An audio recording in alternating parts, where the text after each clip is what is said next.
to welcome you all on this auspicious day. VC Vasant Kumar sir and ES Mayura ma'am. I welcome you sir. I welcome you ma'am.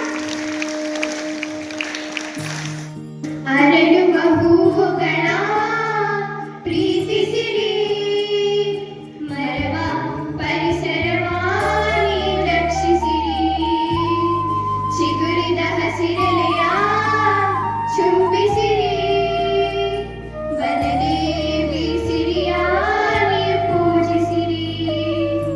ನಾಳೆಯ ಮಕ್ಕಳು ಕೂಡ ನಗಬೇಕಿದೆ, ಒಳ್ಳೆಯ ಗಾಳಿಯ ಕುಡಿದು ಉಳಿಬೇಕಿದೆ. ಮನುಜ ಮರಗಳನ್ನು ನೀ ಕಡಿಯದಿರು, ಬೆಳೆವ ಸಸಿಗಳಿಗೆ ನೀರೆರೆಯುತ್ತಿರು. World Environment Day is the biggest international day for the environment.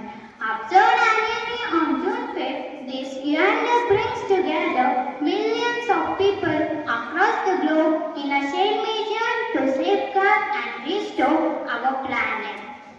ನಮಗೆ ನೀರಿನ ಬಗ್ಗೆ ಕೆಲವು ಮಾಹಿತಿ ಬೇಕಾಗಿದೆ. ದಯಮಾಡಿ ತಿಳಿಸಿಕೊಡಿ.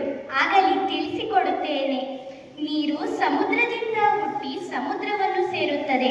ನಾವು ಅದನ್ನು ಸರಿಯಾಗಿ ಬಳಸಿಕೊಳ್ಳದಿದ್ದರೆ ನೀರಿನ ಅಭಾವ ಉಂಟಾಗಿ ನಮಗೆ ಕುಡಿಯಲು ಒಂದು ಹನಿ ನೀರು ಸಿಗುವುದಿಲ್ಲ. ಈ ಭೂಮಿಯ ಮೇಲೆ ಸಿಗುವ ಒಟ್ಟು ನೀರನ್ನು ಒಂದು 3 ಲೀಟರ್ ಪಾತ್ರೆಗೆ ಹಾಕುವುದಾದರೆ ನಮಗೆ ಕುಡಿಯಲು ಸಿಗುವ ನೀರು 1 ಹನಿ ಮಾತ್ರ. ಒಂದು ಭಾಗ ಹಿಮಪರ್ವತವಾಗಿಯೂ ಇನ್ನೊಂದು ಭಾಗ ಉಪ್ಪು ನೀರಾಗಿಯೂ ಮತ್ತೊಂದು ಭಾಗ ಕೆರೆ ಕುಂಟೆಗಳಲ್ಲಿ ಹಂಚಿ ಹೋಗಿದೆ.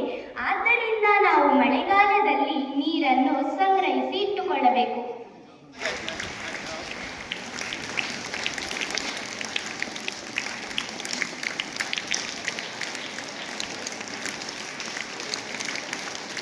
ವಿಶ್ವ ಪರಿಸರ ದಿನಾಚರಣೆ ಏನಕ್ಕೆ ದಿನಾಚರಣೆ ಮಾಡಬೇಕು? ಪರಿಸರ ಅಂತಂದ್ರೆ ಏನು?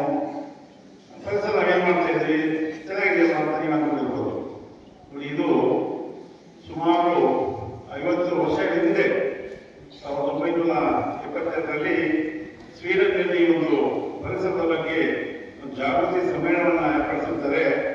ಆ ಸಮ್ಮೇಳನದಲ್ಲಿ ಮುಂದಿನ ದಿನಗಳಲ್ಲಿ ನಾವು ಯಾವ ರೀತಿ ಪರಿಸರವನ್ನು ರಕ್ಷಣೆ ಮಾಡಬೇಕು, ಪರಿಸರವನ್ನು ಉಳಿಸಬೇಕು, ಪರಿಸರವನ್ನು ಬೆಳೆಸಬೇಕು ಅನ್ನೋ ಒಂದು ಯೋಚನೆ ಮಾಡಿ ಪ್ರತಿ ವರ್ಷ 1973 ಜೂನ್ 5ರಿಂದ ಒಂದು ವಿಶ್ವ ಪರಿಸರ ದಿನಾಚರಣೆ ಅಂತೇಳಿ ಪ್ರಾರಂಭ ಮಾಡಿದ್ದೀವಿ.